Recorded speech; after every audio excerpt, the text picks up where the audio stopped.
Hey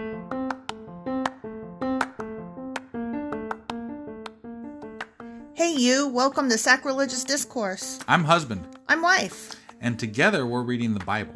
Starting with Genesis and eventually ending with Revelations, we're working through every book and offering our atheist 2 cents. Or shekels. Yeah, those.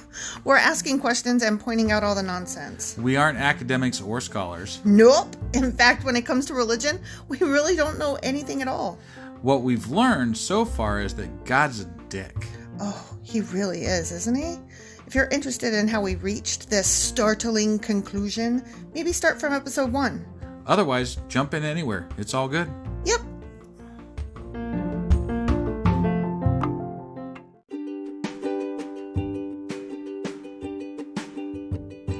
Hey wife, we just got a new sponsor. It's Anchor. They must think we're doing something right because they picked us back up. That's amazing. Want to hear something even more amazing? Yeah?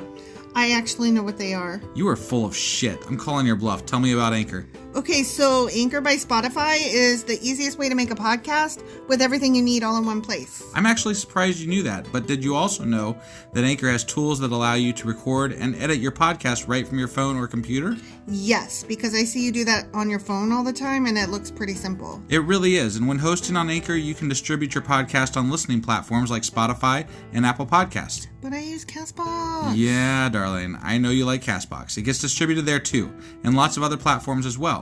And how much are we paying for this awesome service? Absolutely nothing. Coolio, so then we should tell people to download the Anchor app or go to anchor.fm to get started? Yep, do it now. Husband. Wife. Do you remember what happened yesterday? No, I actually don't. I'm sorry. I've been doing like a lot of work on the website and Twitter and so I forgot. And well, the Lord called Samuel. Remember? Oh yeah, he called him like 4 times. 4 times? 5 times? I don't know. A lot of times. A number of times. Yes. And Samuel was like, "What?" Yeah. Because he thought it was Eli. Yeah. And then Eli was like, "Wait, hold on. I know. Might be God." Yeah. You should go talk to that dude. Yeah. And then God was like, "I'm going to fuck Eli's shit up." Yeah. And then, well, what did he say? He said he's going to do something shocking. Shocking. Yeah. And then shocking. And then Eli was like, "What did he say? You better tell me." And then brace yourself. It's shocking. And then Samuel was like, "Okay, he's going to fuck your shit up." Right. And then Eli was like, "Fair enough." Yep. That's pretty much it. So today we are reading what? We are reading 1 Samuel chapter 4. Let's go do this shit. Okie dokie.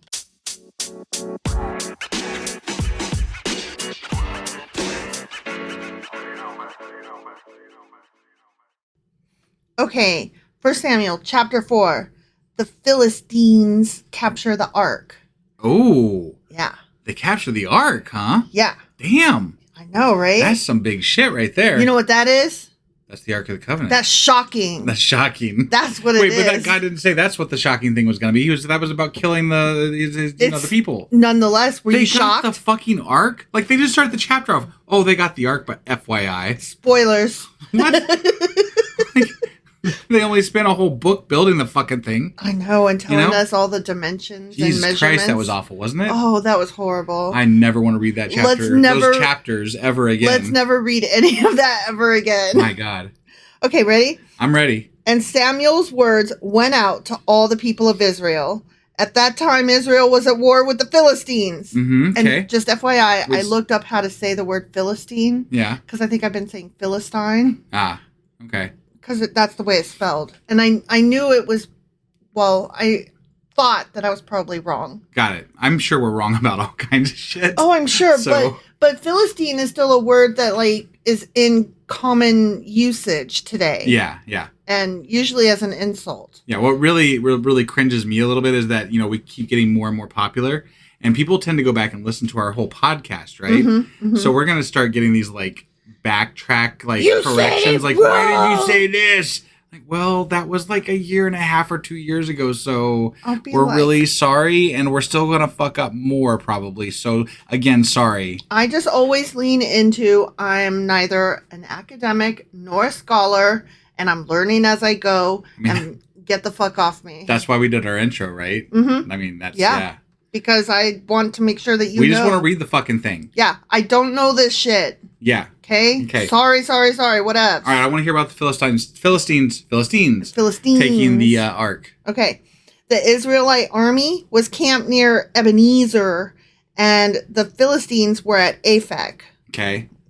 The Philistines attacked and defeated the army of Israel, killing 4,000 men. So God was not with them that day. He was not with them that day, I can tell you. Fuck you guys. Yeah. Okay. After the battle was over, the troops retreated to their camp, and the elders of Israel asked, "Why did the Lord allow us to be defeated by the Philistines?" Curious about that myself. Probably because they were doing wrong. They were doing fuckery. Yeah. Yeah, it's true. Then they said, "Hey, let's bring the Ark of the Covenant of the Lord from Shiloh. If we carry it into battle with us, it will save us from our enemies." Sounds like a really bad idea. Although, they think it's the power of the Lord. So, yeah, you know what? Okay, I'm laughing at them, but they were foolish and as we've said before, look what it did to the Nazis. It's true. All you got to do is watch Indiana Jones. Yeah, totally. Yeah, it's true. Well, I mean, up until this point, they have thought that this thing is what's protecting them. So it wasn't necessarily given who they are and what they've done thus far. It was not necessarily a completely foolish choice. Right. And let's be honest also. God is not exactly forthcoming about what he wants you to do and what you should do and what he's going to do. It's true. I mean, he's kind of a, very vague. Hands-off dad. Yeah, he's a vague dickhead, basically. Yeah. I mean, this could really go either way. So, right. I don't know. Well, considering what we already know about the chapter, yeah, we know how it's going to go. I'm guessing we know how it goes, at least initially. Right. So they sent men to Shiloh to bring the Ark of the Covenant of the Lord of Heaven's armies, who is enthroned between the cherubim. The fuck? Wow. So apparently, so God is enthroned between cherubim? Apparently. That's really cool. I did not know that, actually. I did not know that either. We learned at least that's what it sounds like, right? Like, that's what it says. That's what it says. Okay. I never knew that there was cherubim surrounding God. I didn't So either. that is something new I learned just now. That's cool. They don't just hang about. You think they have their bows with them?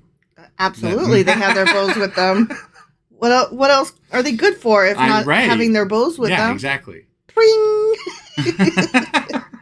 Hophni and Phinehas, the sons of Eli, were also there with the Ark of the Covenant of God, as well they should be. They were the ones that God's going to, do something shocking to. They're the rapey fuckers that are running around. But God's going to do something shocking. Oh, wait. They're the ones with the, hold on. Okay, shocking. Look, you're putting it all together.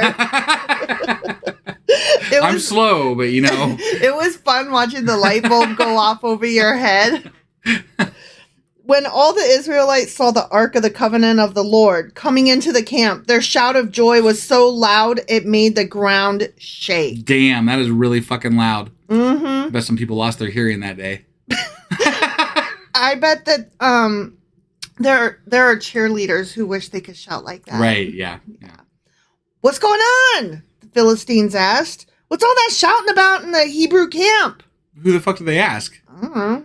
They asked each other, like, hey, what's going on over there? What's this shit? What is it? Hey. What gives? Yeah. What's happening? Come on. When they were told it was because the Ark of the Lord had arrived, they fucking panicked. Because they had what? Binoculars? Is that a thing back then? It didn't say they saw it. They were told it. Who fucking told them? The guys on the front line. Okay. Oh my God. I'm just curious. The guys on the front line were like, Fine. I think I see. Oh shit, is that the Ark? Oh my God, we are so fucked. I guess. And then they were like, pass it on. If they thought they were fucked, they wouldn't stay in battle. So. Well, they did think they were fucked, but they stayed anyway. Okay, all right. The gods have come into their camp, they cried. Oh, damn. See, I told you. The gods have come into their camp. This is a disaster. We have never had to face anything like this before. Help! Yeah. They literally cried, help! Who can save us from these mighty gods of Israel? Yeah, that box is going to tear us a new one. They, plural, are the same gods who destroyed the Egyptians with plagues when Israel was in the wilderness. Gods. Yeah. Fight as never before, Philistines. If you don't, we will become the Hebrews' slaves, just as they have been ours. Stand up and fight. So basically, by bringing the Ark of the Covenant, they inspired the Philistines to fight harder. Right. Okay. But out of fear. Out of fear, yeah. Yeah. These guys, well, you said that they panicked but they must not have panicked too hard or they would have left. Right. But no, they panicked. Well, maybe they didn't. Maybe there was them up. Maybe there was a famine in their homeland, and they're like, we really need to take this, guys. So it's either this or we die. Yeah, we have nothing to lose here except our lives. We don't know their situation. Right. We're just finding out that they're fighting the Israelites. That's all we know. Yeah. So the Philistines fought desperately, and Israel was defeated again. Damn. The slaughter was great. Was it shockingly great? I don't know.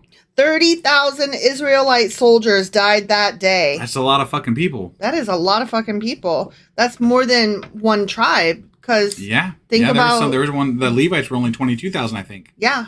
So. And, I mean, the tribe of Benjamin was tiny, you know? Yeah. So they lost a lot of people that day. That's a lot of people. The survivors turned and fled to their tents. The Ark of God was captured. Oh, no. And Hophni and Phinehas, the two sons of Eli, were killed. That is shocking. I mean, I don't find it shocking that those two kids were killed. I really don't. I'm just following through with... No, I know. Okay. That yesterday, God was going to do something shocking. I mean, the Ark of the Covenant, I think, is the shocking bit. Yeah. He just encapsulated it with killing those two guys. And Eli was like, you got to do what you got to do, God. Yeah. And God's like, all right, watch. Right, yeah. Here it is. Damn. Be shocked. A man from the tribe of Benjamin ran from the battlefield and arrived at Shiloh later that same day. He had torn his clothes and put dust on his head to show his grief. That's how I show my grief, too. Dust on his head. Torn. Yeah. I mean, I'm okay. Tearing the clothes, maybe, sort of, okay, great. But dust on your head? What the fuck's that got to do with, like, what? Was he just, like, beating his head against the ground or something, maybe? I don't know. I just have this picture of this guy just, like, distraught. And he's, like, picking up dirt. And he's, like, rubbing it on his head. And he's just screaming with grief. I just have this picture of people that act really weird back then. Because they do these weird things. And I'm like, what is this shit? Yeah. Eli was waiting beside... Eli, who was alive... Oh, no, yeah, he's the father. Yeah. Eli was waiting beside the road to hear the news of the battle, for his heart trembled for the safety of the Ark of God. But not his sons. Not his sons. He knew they were doomed. Yeah, he was like, I already know about that. Right, yeah. When the messenger arrived and told what had happened, an outcry resounded throughout the town. Yeah, I bet it did. What is all the noise about? Eli asked. The messenger rushed over to Eli, who was 98 years old and blind. He said to Eli, I have come from the battlefield. I was there this very day. What happened, my son? Eli demanded. Israel has been defeated by the Philistines, the messenger replied. The people have been slaughtered, and your two sons, Hophni and Phinehas, were also killed, and the Ark of God has been captured. And it was shocking. All right, it was shocking. I'm just saying, goodness. It was shocking. Okay. Yeah. When the messenger mentioned what had happened to the Ark of God, Eli fell backward from his seat beside the gate. Just one more time. The Ark, not his sons. Right. Okay. That's it. I'm sorry. I'm annoying you. Well, you're cutting me off like in the middle of like I'm at an important piece here. Okay. All so I'm like, stop. Got it. Okay. Eli fell backward from his seat beside the gate. He broke his neck and died. For he was old and overweight. He had been Israel's judge for 40 years. You just snort laughed.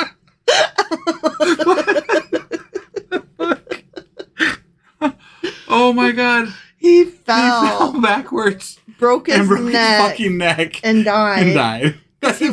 He was old, fat, and blind. Now that is fucking shocking. You ain't right. I mean... I'm sorry. He was old, fat, and blind, so he fell, broke his neck, and died. Oh, my. Oh, God. Eli's daughter-in-law, the wife of Phinehas, was pregnant. Okay. Damn. So this guy was just running around fucking with people, and he had a pregnant wife at home. What? Phinehas. Yeah. You know? Oh, okay, yeah, He was one of the bad boys. Right. And he's got a pregnant wife at home. Oh, come on, we've read about people that have harems, basically. I know. What? It's just gross. Okay. I hate the men in the Bible. They're nasty. Yeah. Okay, anyway, she was pregnant and near her time of delivery. Okay. When she heard that the Ark of God had been captured and that her father-in-law and husband were dead, she went into labor and gave birth. Oh my gosh. Stop laughing. Wow. Stop laughing. There's like so many things happened like right then. That's all. She died in childbirth. Oh, shit. Yeah, that's what I was like, Damn. Stop laughing. Okay, sorry. Yeah, that's not funny. No. But before she passed away, the midwives tried to encourage her. Don't be afraid, they said. You have a baby boy. But she did not answer or pay attention to them. Dead. Yeah. Okay. She named the child Ichabod, which means, where is the glory? Oh, okay. For she said, Israel's glory is gone. They were always naming their kid, this thing sucks, and forever after you'll be marked with the suckage through your name. Yeah. Yeah, no, that's like shitty. Like, you That's just really scar bad. your child for life. Yeah. Did you, like, I've heard of there's somebody that named their kids, like, I forget what it was, like. Loser? Yeah, like, it was something like that. Winner and loser. Yeah. And it impacts like, what the them. fuck? That's crazy. Yeah, it's not okay. She named him this because the Ark of God had been captured and because her father-in-law and husband were dead. Then she said, the glory has departed from Israel, for the Ark of God has been captured. The end. Ah, okay. That was shocking. I don't think they lose the Ark forever, because I think that it does something in some battle at some. I don't know. Maybe I'm wrong. I don't fucking know. I have no idea. I have zero idea what happens. I guess to the we'll find Ark. out. Like, but that would be a really bad story, I would think, if they just lose it, and and then Eli falls over dead and breaks his neck. I mean, we're in the book of Samuel, so you know, this is about Sammy's son. Right. But that's what I'm thinking, though. Like, Sammy's gonna redeem and get that Ark back, and defeat the Philistines. I have no idea. I'm thinking like hero story here. That's what I'm thinking. All right. I could be wrong. I've been wrong lots in my life, so it's definitely a strong possibility. But that's my theory. Well, I just think that this whole thing was very shocking. It was very shocking. And I wonder if Ichabod's going to be okay, given that his name basically means your country is a fucking loser. Right. With no glory. Well, you know what's not shocking? What? Tomorrow we're going to read something else. Yeah, tomorrow is Friday, and so we will be reading 1 Samuel chapter 5. Yeah. And then on Saturday, we'll do a Q&A, and on Sunday, we'll do a replay. Yep, that's what we're doing. All right. All right, bye, guys. Bye.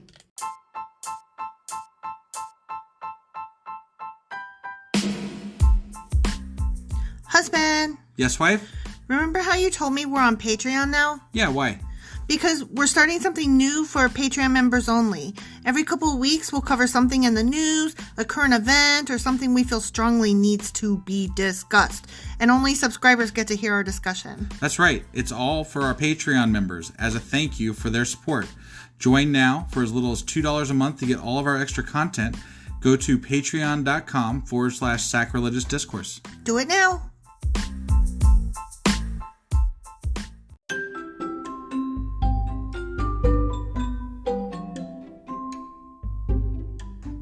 Husband, it's the end. It is indeed, wife. Tell the people where they can contact us. Well, they can get a hold of us via our email, which is sacrilegiousdiscourse@gmail.com.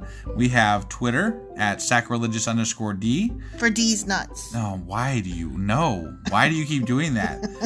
Ugh. All right, we have a Facebook page, an Instagram page, and a Pinterest page. But if you really want to get our attention, Twitter's where it's at.